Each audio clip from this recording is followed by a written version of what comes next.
Hello everyone, welcome to learner B. I am Shivani Chauhan. इस video में हम देखने वाले हैं न्यूट्रिशन इन ह्यूमंस। तो ह्यूमंस में जो न्यूट्रिशन का सिस्टम होता है, किस तरीके से एब्जॉर्प्शन वगैरह होता है, वो सब हम इस वीडियो में देखेंगे। Humans are omnivores. ओमनीवोर्स का मतलब है हम प्लांट बेस्ड फूड भी खाते हैं और एनिमल बेस्ड फूड भी खाते हैं। वेजिटेरियंस भी खाते हैं एनिमल बेस्ड फूड। मिल्क है ना, मिल्क लेते हैं ना हम लोग, तो वो एनिमल बेस्ड फूड है। और हनी है ना, हनी हो गया, तो हम ओमनीवोर्स हैं, चाहे हम वेजिटेरियन हैं तो भी। तो being more complex, humans have a very complicated nutrition system. देखिए, न्यूट्रिशन का मतलब होता है आप लोगों ने जो खाना खाया है वो आपकी बॉडी में जा करके कुछ न्यूट्रिशन प्रोवाइड करता है, उसी से हमारा जीवन चलता है। तो हमारा जो न्यूट्रिशन वाला सिस्टम है, डाइजेशन वाला, वो काफ़ी कॉम्प्लिकेटेड है। देखिए, ये जो हमारी खाने वाली नली होती है, फूड पाइप, इसको ही हम लोग ऑइसोफेगस भी बोलते हैं। फिर लिवर होता है, स्टमक, पेनक्रियाज, ठीक है, गॉल ब्लैडर। तो ये सारा का सारा पूरा ये जो दिख रहा है ना आपको, इसी के बारे में ही हम लोग पढ़ेंगे। हमारे डाइजेस्टिव सिस्टम के बारे में, पाचन तंत्र के बारे में हम लोग पढ़ेंगे इस वीडियो में। Digestive system has a alimentary canal. ये देखिए, ये जो है ये एलिमेंट्री कैनाल है। And associative digestive glands which together function to nourish the body. और ये जो एलिमेंट्री कैनाल है, और हमारे माउथ में भी क्या होते हैं, डाइजेस्टिव ग्लैंड्स प्रेजेंट होते हैं हमारे डाइजेस्टिव सिस्टम में, जो खाने को पचाने में हेल्प करते हैं और हमारी बॉडी को नरिशमेंट देते हैं। 4 स्टेजेस होती हैं हमारे जो डाइजेशन का प्रोसेस होता है पूरा, उसमें बेसिकली 4 स्टेजेस होती हैं। Ingestion, digestion, absorption, egestion. तो इंजेस्ट करने का मतलब होता है अपने मुंह से हम खाना खा रहे हैं, फिर वो पच रहा है, खाना पचा तो जो भी न्यूट्रिएंट्स थे हमारे ब्लड में एब्जॉर्ब हुए और वेस्ट मटेरियल बाहर निकल गया। ये पूरा का पूरा हमारा प्रोसेस होता है डाइजेशन का। इंजेशन खाना लेना, डाइजेशन खाने को तोड़ करके जो है ब्रेक डाउन करना, एब्जॉर्ब करके सेल्स में एब्जॉर्ब होता है, फिर हमारा बॉडी में मिलता है और वेस्ट मटेरियल रिमूव होता है। तो देखो, बिल्ली खाना खा रही है, ये प्रोसेस इसके थ्रू भी समझाया गया है। Assimilation of food takes place in the whole body. तो जो एसिमिलेशन होता है, हमारी बॉडी के सारे पार्ट्स को न्यूट्रिशन की ज़रूरत होती है, तो जिस पार्ट को जिस भी चीज़ की ज़रूरत होती है, हमारी ब्लड के थ्रू वहाँ तक पहुँच जाती है वो चीज़। देखिए, पूरा माउथ यहाँ पर ये इस फिगर में दिखाया गया है। एलिमेंट्री कैनाल क्या होता है? Alimentary canal in human is a long tube. ये देखिए, लंबी सी ट्यूब होती है। It start with mouth and and with the anus. तो जो एनस होता है यहाँ पे नीचे, हमारी पूरी ये माउथ से स्टार्ट होकर के एनस तक जाती है। तो इसमें देखिए हमारा stomach, pancreas, large intestine, small intestine, ये सारा का सारा हम पढ़ेंगे, देखते जाएंगे साथ साथ। Oesophagus, stomach, small intestine, large intestine are the parts of alimentary canal. तो एलिमेंट्री कैनाल के कौन कौन से पार्ट्स होते हैं? This is very important. What are the parts of alimentary canal? तो oesophagus, stomach, small intestine, large intestine are the parts of alimentary canal. तो ये एमसीक्यू की फॉर्म में भी आ सकता है कि भाई ये कौन कौन से पार्ट्स हैं, कौन कौन से पार्ट्स नहीं है, या फिर वन वर्ड में भी आ सकता है कि what are the parts of alimentary canal. In the mouth, the food is broken down into smaller particles by the teeth and mixed with saliva from the salivary glands. तो food जो है वो छोटे छोटे काफ़ी स्मॉलर पार्टिकल्स में टूटता है। हम लोग अपने खाने को अपने दांतों से चबाते हैं। तो जब हम चबाने का प्रोसेस कर रहे होते हैं, जब खाना हम चबाया जा रहा होता है, तो जो थूक होता है, सलाइवा, वो खाने को मिक्स करने का काम करता है। और वो किसकी हेल्प से सलाइवा कैसे निकलता है? सेलिवरी ग्लैंड्स के थ्रू सलाइवा निकलता है। फिर देखिए, हमारे जो टीथ्स हैं, इसमें इंसाइजेस होते हैं, ये सेंटर पे देखिए, ठीक है। फिर कैनाइन्स होते हैं, और ये प्री मोलर, मोलर, ये इस तरीके से पूरे जो दांतों वाला स्ट्रक्चर है यहाँ पर दिखाया गया है कि किस तरीके से कहाँ पर हम लोग दांत मतलब चबाते वबाते हैं। अब आगे देखते हैं। सलाइवा जो है contains the enzyme salivary amylase which convert starch into maltose. This is very important. ये वाला पार्ट है ना, कि ये वाला सलाइवा जो थूक होता है, उसमें एक एंजाइम होता है।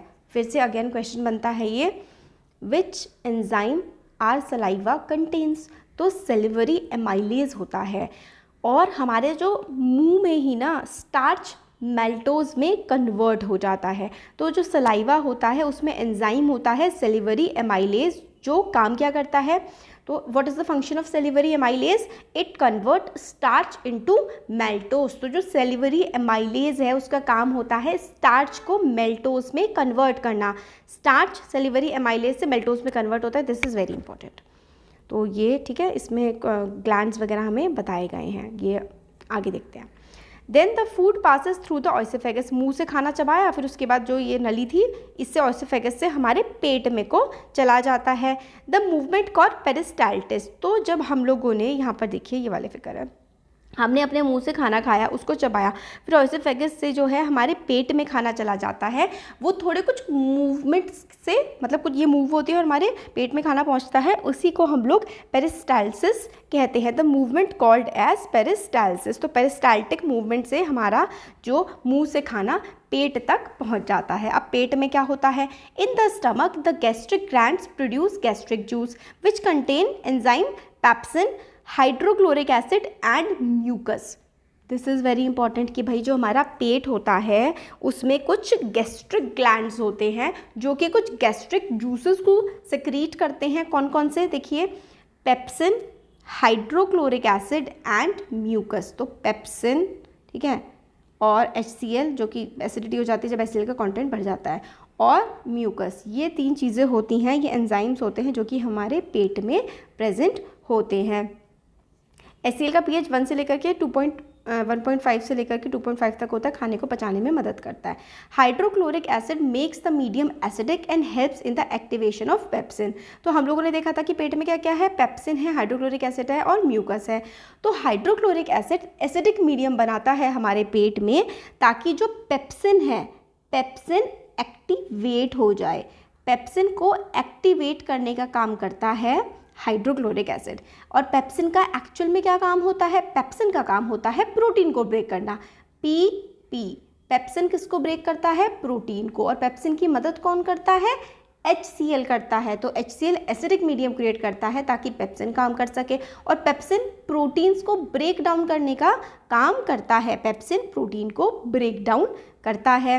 Mucus protects the wall of the stomach from the action of acid. अब एसिड पेट में होगा तो उसको प्रोटेक्शन चाहिए हमारे पेट को, तो जो म्यूकस है ना वो हमारे पेट को प्रोटेक्ट करता है। तो पेट में 3 चीज़ें थी, म्यूकस, HCl और पेप्सिन। पेप्सिन क्या कर रहा है? पेप्सिन तोड़ रहा है प्रोटीन को, तोड़ने में मदद कर रहा है पेप्सिन की HCl। अब HCl ज़्यादा कुछ डैमेज ना करते पेट को, इसलिए उस पर हमारे स्टमक पर एक म्यूकस की लेयर होती है। तो सारा का सारा काम हो गया यहाँ पर। Then the food passes into the small intestine through the pyloric sphincter. तो पायरोलिक, अब पेट से स्मॉल इंटेस्टाइन में खाना चला जाता है with the help of pyloric sphincter. ठीक है, स्मॉल इंटेस्टाइन एक्चुअल में स्मॉल नहीं होती है, स्मॉल इंटेस्टाइन ऑफ हर्बीवोर जो है वो बड़ी होती है। हर्बीवोर होते हैं जो घास खाते हैं, तो सेलुलोज को पचाने के लिए स्मॉल इंटेस्टाइन का साइज़ बड़ा होता है उनसे, जानवरों से जो कि मांस खाते हैं। Small intestine in carnivore is shorter. क्यों? क्योंकि इनको ना क्या होता है, ये वाले जो स्मॉल इंटेस्टाइन ये होते हैं ना घास खाने वाले जानवर, उनको सेलुलोज को पचाना होता है। सेलुलोज को पचाने के लिए टाइम लगता है ना, इसलिए इनकी जो स्मॉल इंटेस्टाइन होती है वो बड़ी होती है, इनकी हर्बीवोर्स की, घास खाने वाले जानवरों की। The food is mixed with bile from liver and pancreatic juice from the pancreas. तो देखो, स्टमक था, स्टमक से जो है वो स्मॉल इंटेस्टाइन में गया था खाना। ठीक है, स्मॉल इंटेस्टाइन में जो है जूसेस आ रहे हैं, एक तो पेनक्रियाटिक जूस आ रहा है पेनक्रियास से, और बाइल जूस आ रहा है लिवर से। तो बाइल जूस जो है स्मॉल इंटेस्टाइन में कहाँ से आ रहा है? लिवर से। दिस इज़ वेरी इंपॉर्टेंट कि भाई बाइल जूस कौन सेक्रीट करता है? तो जो लिवर है ना, लिवर बाइल जूस सेक्रीट करने का काम करता है। और स्टमक से जब स्मॉल इंटेस्टाइन में आया तो और को उसको फूड को और ज़्यादा ब्रेक डाउन करने के लिए बाइल जूस आता है लिवर से, और पेनक्रियाटिक जूस आते हैं पेनक्रियास से। Bile breaks down fats into smaller globules. तो बाइल लिवर से आ रहा है। बाइल का काम क्या होता है? बाइल का काम होता है फैट ग्लोब्यूल्स को, जो हम लोग तेल खाते हैं, घी खाते हैं, उसको ब्रेक डाउन करने का काम बाइल करता है। प्रोटीन को ब्रेक डाउन करने का काम पेप्सिन करता है, और फैट को ब्रेक डाउन करने का काम कौन करता है? बाइल करता है। और बाइल आता है लिवर से। तो देखो, लिवर से बाइल आया और वो ब्रेक डाउन कर रहा है फैट्स को। Pancreatic juice contains the enzyme trypsin and lipase. This is important कि भाई जो पेनक्रियाटिक जूसेस आ रहे हैं उनमें कौन कौन से एंजाइम हैं। तो भाई देखो, जो पेनक्रियाटिक जूसेस आ रहे हैं उसमें है ट्रिप्सिन प्रेजेंट होता है उसमें, और उसमें लाइपेस प्रेजेंट होता है। तो ट्रिप्सिन और लाइपेस प्रेजेंट होते हैं पेनक्रियाटिक जूस में। Pancreatic juice from pancreas. तो यहाँ पर देखिए, ये क्या करते हैं? प्रोटीएसिस। तो पेनक्रियाटिक जूसेस जो कि पेनक्रियाज से आते हैं वो कुछ प्रोटीन को भी डाइजेस्ट करने का काम करते हैं, और वो प्रोटीन से अमीनो एसिड्स बनाते हैं। एमाइलेज जो आता है पेनक्रियाटिक जूस, वो क्या करता है? स्टार्च से माल्टोज बनाता है, और न्यूक्लिक एसिड से न्यूक्लियोसाइड्स भी बनते हैं।